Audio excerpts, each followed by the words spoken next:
नमस्कार मित्रांनो, माझं नाव आहे ऋतुराज आणि आज आपण समजून घेणार आहोत की शिवाजी महाराजांचं युद्धतंत्र कसं होतं. तर शिवाजी महाराजांचं युद्धतंत्रामध्ये सगळ्यात पहिला गोष्ट होती ती गनिमी कावा. हे सगळ्यांना माहिती आहे. पण हे गनिमी कावा म्हणजे नेमकं काय? तर ह्याच्यामध्ये सगळ्यात एक कॉमन पद्धत होती गनिमी कावा करण्याची, ती म्हणजे हिट अँड रन.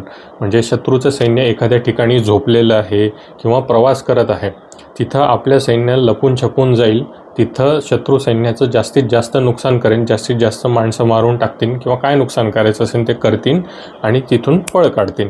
म्हणजे जायचं, हल्ला करायचा आणि तिथून पळ काढायचा. मराठ्यांनी ह्या युद्धतंत्राचा खूप वापर केला आणि खूप प्रचंड वापर केलेला आहे. शिवाजी महाराजांनी हे सुरू केलं. शिवाजी महाराजांच्या नंतर जेवढे पण मराठा साम्राज्य चालवणारे शासक आलेले आहेत, त्यांनी प्रत्येकाने गनिमी काव्याचाच वापर केलेला आहे. मराठे हे एक्सपर्ट गनिमी कावामध्ये होते. म्हणजे त्याच्यामध्ये हिट अँड रन तर येतो,